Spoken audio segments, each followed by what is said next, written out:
अस्सलाम वालेकुम, मेरा नाम है जहांसेब हाशमी और यह है लेक्सस LX 570 2018 मॉडल। और ये गाड़ी पाकिस्तान में बहुत ज़्यादा इन है। फीचर्स के लिहाज से बहुत ज़्यादा इक्विप्ड है और 18 वाली गाड़ी पिछली किसी भी लेक्सस से डिफरेंट होती है। किस तरह से मैं कवर करूँगा आगे जाके। फिलहाल अगर बात की जाए स्पेसिफिक गाड़ी की तो ये 18 मॉडल है, 22 इंपोर्ट है, 24 की इस्लामाबाद रजिस्टर्ड है और इस पर नंबर भी 1 डिजिट है। इसकी डिमांड 6 करोड़ 75 लाख है और ये सेकंड मोटर स्पोर्ट के पास अवेलेबल है। इस प्राइस पॉइंट पे आपको LC 300 सीरीज भी मिल जाएगी, लेकिन ये गाड़ी एक रोबस्ट सही मॉन्स्टरस SUV है। जो इसमें फील है वो नई वाली LX में या LC 300 सीरीज में नहीं है। तो अगर आपको थोड़ी सी नॉस्टैल्जिक फील चाहिए तो आपको इन्हीं गाड़ियों से आएगी। अगर आपने इसके बारे में कोई इन्फॉर्मेशन लेनी है तो आप दिए गए नंबर पे कॉल कर सकते हैं या फिर आप सेकंड मोटर स्पोर्ट को विजिट कर सकते हैं, जो कि रावलपिंडी में DH2 के गेट 1 के ऑपोजिट लोकेटेड है। और हमारी एक और ब्रांच भी है रावलपिंडी में मरी रोड पे। Overall it's a good SUV and today I am going to review it.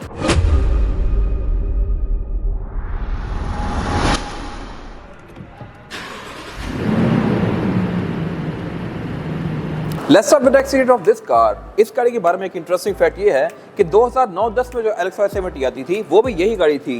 इसको फेसलिफ्ट किया गया था और फिर इस जैसी लुक्स बना दी गई थी और लुक्स के लिहाज से ये गाड़ी अपने टाइम से बहुत अहेड थी। इवन आज भी 2025 में भी ये गाड़ी कोई खास ऑब्सोलीट नहीं लगती और इसके अलावा फीचर्स के लिहाज से भी ये गाड़ी बहुत ज़्यादा इक्विप्ड है। इसमें वो चीज़ें आती हैं जो कि LC 300 सीरीज में नहीं आती और यही वजह है कि प्राइस पॉइंट के लिहाज से भी ये और LC 300 आसपास ही हैं। अभी कहने को ये गाड़ी 2018 है, लेकिन स्टिल इसकी प्राइस 2022 की LC के बराबर है और इवन ये आज भी वर्थ इट है। खैर, ये स्पेसिफिक गाड़ी 18 मॉडल है और 18 में इसकी ग्रिल को चेंज कर दिया गया था। ये बेसिकली मैश डिजाइन में है और X के पैटर्न में है। पहले इसके ग्रिल में जो लाइन थी वो सीधी सीधी आती थी। ये ग्रिल मेरे ख्याल से लुक्स के लिहाज से ज़्यादा बेहतर है। आपकी क्या राय है कमेंट सेक्शन में मेंशन कीजिएगा। और अगर बात की जाए फीचर्स की तो इसमें पार्किंग सेंसर्स हैं, रडार है, हेडलाइट वॉशर हैं। और अगर बात की जाए हेडलाइट्स की तो इसमें ये 3 प्रोजेक्शन लैंप दिए गए हैं लो के लिए और फिर अलग से 3 प्रोजेक्शन लैंप दिए गए हैं हाई के लिए। जो ये L शेप में लाइट चल रही हैं ये बेसिकली इसकी लो की हैं, बीच में इसका हाई का पॉइंट दिया गया है। फिर इसकी DRLB लुक्स के लिहाज से ये काफ़ी मैसिव हैं और इंडिकेटर इसमें यहाँ पे दिए गए हैं जो कि ट्रांजिशन के इफेक्ट के साथ ऑन होते हैं। बाकी इसके अलावा जो इसके फॉग लैंप्स हैं ये बूमरैंग शेप में है, L शेप में, और इसके अंदर 2 प्रोजेक्शन लैंप हैं। ऑन एट अ टाइम एक ही होता है और इसकी वजह है वो ये है कि जो दूसरा प्रोजेक्शन लैंप है ये इसकी कॉर्नरिंग लाइट है। तो इसमें इस लेवल पे वर्क किया गया है डिटेल्स के ऊपर। बाकी इसका बोनट भी फेसलिफ्ट के बाद चेंज कर दिया गया था। टेक्निकल लाइन्स की ये काफ़ी स्मूथ सी दी गई हैं। और बाकी इसमें जो बॉडी किट्स हैं 18 वाली गाड़ी में ये पहले वाली गाड़ियों से डिफरेंट आ गई थी, आगे भी और पीछे भी। जो ये नई वाली बॉडी किट्स हैं ये साइड से काफ़ी नीचे हैं और दरमियान से बिल्कुल ये ऊपर उठी हुई हैं। तो मेरे ख्याल से इनकी लुक बेहतर हो सकती थी, बट नई वाली गाड़ी में यही आ रही है। फिर इसके अलावा नई वाली गाड़ी में साइड मिरर के अंदर भी क्रोम आ गया था। इससे पहले मैंने एक वाइट गाड़ी का रिव्यू किया हुआ है। वाइट गाड़ियाँ भी इसके साइड मिरर ग्लॉस ब्लैक नहीं आते हैं 18 से ऑनवर्ड्स। फिर इसके अलावा अगर बात कीजिए फेंडर्स की तो यहाँ पे सब कुछ काफ़ी मैसिव है और ये साइड मिरर रिट्रैक्टेबल हैं, एडजस्टेबल हैं, इनमें ऑटो का फीचर है, ब्लाइंड स्पॉट मॉनिटर्स भी हैं, इनमें ऑटो डिमिंग वाला फीचर भी है। अगर तेज़ रोशनी पे पड़ेंगी तो ये आपके ऊपर रिफ्लेक्शन नहीं देंगे कि डिम हो जाएंगे खुद ही। और फिर यहाँ पे नीचे कैमरास भी दिए गए हैं जो कि आपको इसका 360 डिग्री व्यू देंगे। फिर इसमें पडल लैंप भी आते हैं। और अगर बात की जाए इसके इस वाले एरिया की तो यहाँ पे इसमें एक चीज़ ऐसी आती है जो कि LC 300 सीरीज में नहीं है और इसको उससे ज़्यादा बेहतर बताती है, वो है हाइट कंट्रोल। आप इसको रेस और लोअर कर सकते हैं। ये चीज़ अब सिर्फ LX 600 में आ रही है, LC 300 सीरीज में नहीं है। लेकिन LX 600 में एक और फीचर आ गया है जो कि इसमें नहीं है और वो है सॉफ्ट क्लोज डोर्स का। इसका दरवाज़ा आप पूरा ही बंद करेंगे तो बंद होगा, वरना आदत छोड़ने पे ये बंद नहीं होगा। LX 600 इसको खुद अंदर खींच लेती है। बाय द वे ये फीचर रेंज रोवर 2015-16 में भी ऑफर करी थी, जो कि इसमें इतना बाद में जाके आया है। बाकी इसमें जो ये साइड स्टेप्स हैं ये नॉर्मल हैं। रेंज रोवर्स वगैरह auto deployment foot step offer करती हैं, लेकिन वो काफ़ी जल्दी ख़राब हो जाते हैं। जब वो होंगे नहीं तो ख़राब भी नहीं होंगे। और अगर बात की जाए छत की तो इसकी छत की सिचुएशन मेरे ख्याल से बड़ी वियर्ड सी है।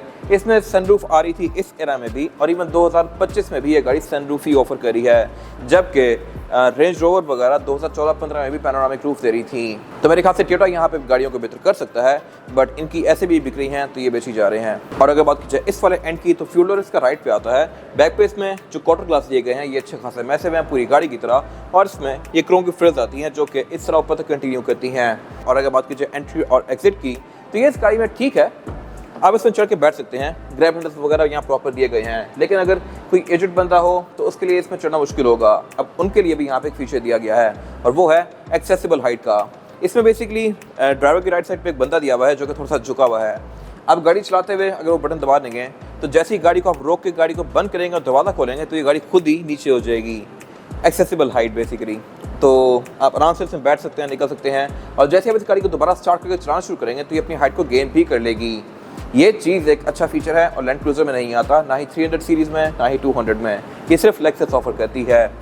और बाकी इसके हाइट कंट्रोल के 3 ही लेवल्स हैं, लो, हाई और नॉर्मल, जबकि नई वाली एलेक्स में अब 5-6 लेवल्स आ गए हैं। और रेयर एंड पे भी इसके बम्पर्स की जो बॉडी किट्स हैं ये चेंज कर दी गई थी 2018 से ऑनवर्ड्स। बाकी लुक्स के लिहाज से ये भी काफ़ी एग्रेसिव है। टेल लाइट्स इसकी यहाँ पे पॉइंटी सी हैं, फ्रंट की तरह ही एल शेप में है और यहाँ पे क्रोम काफ़ी सारा दिया गया है क्योंकि इस एरा में क्रोम बहुत इन था। बाकी टेल गेट इसमें पावर्ड है और ये स्प्लिट में है। अनलॉक करने पे ये ऑल द वे अप जाएगा लाइक दिस, लेकिन आधा ही। LX 600 में डिग्गी को सिंगली पोर्शन कर दिया गया है और उसकी पूरी ही डिग्गी ऊपर जाती है। अब उसका एक ड्रॉबैक है, वो ये है कि आप उसमें इस तरह से चढ़ के बैठ नहीं सकते। ये चीज़ सिर्फ यही वाली गाड़ियाँ ऑफर करती हैं, पुरानी 200 सीरीज़ या फिर ये। तो मेरे ख्याल से ये काफ़ी ज़बरदस्त चीज़ थी, टोयोटा ने इसको ख़त्म कर दिया है। I am not sure why. Tool kits की यहाँ पे आती है, स्पेयर टायर नीचे दिया गया है। और अगर बात कीजिए ट्रंक कैपेसिटी की तो ये अच्छी खासी स्पेशियस है, लेकिन इसकी जो थर्ड और सीट्स हैं ये सिंकिंग वाली नहीं आती, साइड्स पे फोल्ड होती हैं। ये मेरे ख्याल से टोयोटा सही कर सकता था, इनको सिंकिंग वाला कर सकता था, क्योंकि टोयोटा ही प्राडो भी बनाता है और प्राडो में सीट सिंकिंग आ रही हैं 2009 से ऑनवर्ड्स। तो यहाँ आई एम नॉट श्योर क्यों नहीं दी गई। बाकी ये सीट्स इलेक्ट्रॉनिकली फोल्ड अनफोल्ड की जा सकती हैं, इनको मैं यहीं से ही इस तरह से रिस लोवर कर सकता हूँ। तो ये मेरे ख्याल से अच्छी चीज़ है, ये कन्वीनियंट है। और अगर मैं ट्रंक कैपेसिटी को और ज़्यादा स्पेशियस बनाना है तो मैं इसकी सेकंड रो सीट्स को भी फोल्ड करके यहाँ पे और ज़्यादा सामान रख सकता हूँ। बाकी क्वार्टर ग्लास यहाँ पे दिए गए हैं, एयरवेंट्स दिए गए हैं रेयर पैसेंजर्स के लिए, थर्ड रो सीट्स के लिए, और इसमें फिर सारी वो एमेनिटीज आती हैं जो कि फ्रंट पे आती हैं। बाकी इसकी ट्रंक की हाइट को भी आप एडजस्ट कर सकते हैं, मैंने उसकी गाइड्स भी बनाई हुई हैं जो कि आप जाके मेरे पेज पे देख सकते हैं। और अब अगर बात कीजिए इस गाड़ी के रूम की तो ये 10 रूम वाली गाड़ी है, इसको चेरी रूम भी कहते हैं और ये काफ़ी तरह रेयर होती है। हर किसी की अपनी ओपिनियन है, बट मेरे ख्याल से इसमें जो ऑरेंज रूम आता है वो सबसे बेस्ट होता है। बाकी ये लेक्सस है तो इसमें build quality obviously top notch है, यहाँ मटेरियल्स भी काफ़ी ज़बरदस्त यूज़ किए गए हैं, इन पे मैं आगे बात करूंगा। फिलहाल अगर बात की जाए इसके स्टीयरिंग व्हील की तो ये वुड और लेदर की कॉम्बिनेशन के साथ है। साइड पे जो ग्रिप्स हैं ये लेदर की हैं और ये हीटेड हैं। ऊपर नीचे इसमें वुड दी गई है जो ये काफ़ी प्रीमियम है। और बाकी ऑब्वियसली ये मल्टीमीडिया वाला स्टीयरिंग है, इसमें पैडल शिफ्टर भी दिए गए हैं और क्रूज कंट्रोल भी इसमें एडॉप्टिव आता है। हेडलाइट ऑटोमेटिक है, वाइपर रेन सेंसिंग है। मीटर इसका ऑलमोस्ट एनालॉग ही है, जो कि अगेन लुक्स के लिहाज से तो अच्छा है, लेकिन अब नई गाड़ियों में स्क्रीन आने लग गई हैं। But I am definitely sure कि आपकी ओपिनियन भी यही होगी कि इसका मीटर LX 600 से बेहतर है। 600 में मीटर बड़ा अजीब सा दे दिया गया है, बीच में एक बड़ी छोटी सी स्क्रीन है और ग्राफिक्स भी कोई बहुत अच्छे नहीं है। मेरे ख्याल से ये लुक ज़्यादा बेहतर थी, और अगर यही LX 600 में होता, जस्ट स्क्रीन को थोड़ा सा बेहतर कर देते तो ये भी ओके था। बाकी मीटर की हाउसिंग इसकी पूरी लेदर की फिनिश में है। ये गाड़ी हेड्स अप डिस्प्ले भी ऑफर करती है और इसके डैशबोर्ड के सेंटर में एक काफ़ी बड़ी मल्टीमीडिया स्क्रीन दी गई है, लेकिन यहाँ पे ये गाड़ी एज शो करती है इस तरह से कि जो इतनी बड़ी सारी स्क्रीन है ये टच में नहीं है।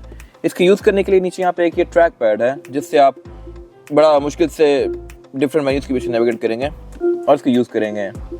तो अगर ये टच में हो रही तो मेरे ख्याल से बहुत बेहतर था। इस एरा की बहुत सारी गाड़ियों में स्क्रीन टच में आ रही थी, बट यहाँ पे नहीं दी गई। आई एम नॉट श्योर व्हाई। बाकी क्लाइमेट कंट्रोल इस पे डुअल जोन है, फ्रंट पे बैक पे भी 2 जोन्स आती हैं, और इसके अलावा इसमें ब्लूटूथ, ऑक्स, नेविगेशन, USB ये सब चीजें आती हैं। सिर्फ एक फीचर यहाँ पे नहीं लिया गया और वो है मार्क्स एंड लेविंसन। LX में मार्क्स एंड लेविंसन का साउंड सिस्टम ऑफर होता है जिसमें स्पीकर ज्यादा होते हैं और थोड़े ज्यादा प्रीमियम होते हैं, तो इसमें वो नहीं है और यहाँ पे कोई बैजिंग भी नहीं दी गई। बाकी इसके अलावा इसमें ऑलमोस्ट सब कुछ है और एयर वेंट्स भी इसमें अच्छे खासे आते हैं, फ्रंट पे भी बैक पे भी। क्लाइमेट कंट्रोल के फिजिकल कंट्रोल्स यहाँ पे दिए हुए हैं और इसमें एक क्लाइमेट कंसीयर्ज का फीचर है जो कि एक बड़ी मजे की चीज़ है, इस तरह से कि आप जो भी टेम्परेचर एडजस्ट करेंगे उसके हिसाब से गाड़ी का क्लाइमेट तो होगा ही सही एडजस्ट, लेकिन इसकी सीट्स पे जो हीटेड वेंटिलेटेड है वो भी ऑन और ऑफ होगा। बाय द वे इसकी चारों ही सीट्स हीटेड के साथ साथ कूल भी हैं। फिर इसके अलावा इसकी पार्किंग ब्रेक भी इलेक्ट्रॉनिक आती है जो कि इस एरा में मोस्टली ऐसी भी ऑफर नहीं करी थी। बाकी यहाँ सब कुछ नॉर्मल है, कप होल्डर, गैस सेलेक्टर वगैरह आप इसको मैनुअली भी चला सकते हैं, लेकिन यहाँ पे जो ऑफ रोडिंग कंट्रोल्स दिए गए हैं ये बहुत सारे हैं। इसमें डाउन असिस्ट कंट्रोल यानी कि डैक, अपहिल असिस्ट, उसके अलावा crawl control, multi train system, drive modes, इस तरह की बहुत सारी चीज़ें आती हैं। ड्राइव मोड्स में टोटल 6 हैं, comfort, eco, normal, custom, sports और स्पोर्ट प्लस।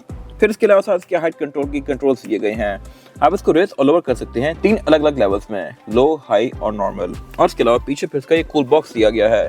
ये चीज़ भी LX 570 में तो आती है, लेकिन लैंड क्रूजर इसको ऑप्शनल लगती है, सिर्फ ZX में आते हैं वो भी ऑप्शनल। अगर बात कीजिए सीट्स की तो ये इसकी इलेक्ट्रॉनिकली एडजस्टेबल हैं, इनमें लंबार सपोर्ट भी आता है, थाई सपोर्ट भी आता है, और इसके अलावा सेम लेदर इसका कंटिन्यू किया गया है डोर्स में भी। डोर्स में इसके एम्बिएंट लाइटिंग भी आती है और इसके अलावा विंडो इसकी चारों ही सिंगल टैप वाली हैं। फिर इसके अलावा ड्राइवर की सीट में मेमोरी फंक्शन भी आते हैं, ये 3 मेमोरी फंक्शन है यहाँ पे। और फिर इसके अलावा इसमें हेडेड वॉशर भी दिए गए हैं, और ऊपर अगर बात की जाए रूफ की तो इसमें वैनिटी मिरर भी आते हैं जिनमें लाइट भी है जो कि ऑटोमेटिकली ऑन और ऑफ होती है इनको ओपन क्लोज करने से। फिर अगर मैं इस सन शेड को राइट पे कर देता हूँ तो फ्रंट के लिए मेरे पास अलग से एक और शेड भी है। फिर इसके अलावा रूफ में इसके सनरूफ आती है। ये चीज़ अभी तक LX600 में भी आ रही है और अगले 8-9 साल 10 साल तक LX यही सनरूफ ऑफर करेगी। पैनोरामिक रूफ इसमें नहीं आने वाली, नई जनरेशन में आई तो आई।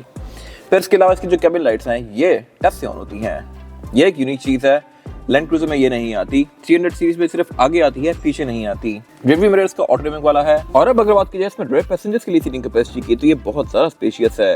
यहाँ पे 3 लोग तो कंफर्टेबली बैठ ही सकते हैं, लेकिन 4 भी आना चाहें तो आ सकते हैं। लेग रूम इसमें फ्लैट ही है, हेडरूम का इसमें कोई इशू नहीं है। रेड सीट्स रिक्लाइनेबल हैं, इनको मैं इस तरह से आगे पीछे भी कर सकता हूँ अपने कंफर्टेबल के लिहाज से। और इसके अलावा नीचे से भी ये सीट्स आगे पीछे हो सकती हैं इलेक्ट्रॉनिकली लाइक दिस। तो ये मेरे ख्याल से बहुत ज़बरदस्त चीज़ है। फिर इसके अलावा बैटरी फीचर्स भी अच्छे खासे आते हैं। सेंटर में एक सेंटर कंसोल आता है जिसको निकाल के आप सिर्फ सेंटर कंसोल ही नहीं बल्कि पूरा क्लाइमेट कंट्रोल एक्सेस कर सकते हैं। आम गाड़ियों पे यहाँ पे क्लाइमेट कंट्रोल होता है, इसमें यहाँ पे है। और इसके अलावा रेयर सीट्स भी इसमें जैसा कि मैंने पहले बताया था हीटेड प्लस कूल्ड हैं और ये भी इंटेलिजेंट हैं। अगर मैंने इसकी कूल सीट्स ऑन की हुई हैं और मैं उतर के बाहर चला जाता हूँ तो ये खुद ही बंद हो जाएंगी। जैसे मैं यहाँ पे आके बैठूंगा तो ये फिर से ऑन हो जाएंगी। ऐसा नहीं है कि अगर कोई ऑन करके निकल गया है तो आपको फ्रंट से आके इसको बंद करना पड़े। Nice attention to detail. Climate control यहाँ भी ऑटोमेटिक है, 2 जोन्स भी हैं और एयर वेंट्स की अगर बात की जाए तो ये यहाँ सेंटर में भी हैं, पाँव पे भी हैं और इधर ऊपर भी दिए गए हैं। केबिन लाइट्स की बैक पे ये बटन से ऑन होती हैं और उसके अलावा रेयर पैसेंजर्स के लिए इसमें ये प्राइवेसी कर्टन्स भी दिए गए हैं। ये सिर्फ LX में ही आते हैं, लैंड क्रूजर ऑफर नहीं करती। बाकी इसके रेयर बेंचेस को फोल्ड करके मैं इसकी ट्रंक कैपेसिटी को भी स्पेशियस बना सकता हूँ। इसके बाद अगर बात की जाए इस गाड़ी के इंजन की तो इंजन इसमें एक ही ऑफर होता है 5700 सीसी V8 पेट्रोल। ये 3URFV इंजन है जो कि लैंड क्रूजर 200 सीरीज में भी आता है। ये ऑब्वियसली एक अच्छा खासा बड़ा इंजन है और इस पर ड्यूटीज काफ़ी पड़ती हैं। तो पाकिस्तान में लैंड क्रूजर्स मोस्टली 4.6 ही नजर आएंगे आपको। ये इंजन सिर्फ लेक्सस में आता है और लेक्सस की महंगी होने की एक मेन वजह इसका इतना बड़ा इंजन साइज भी है।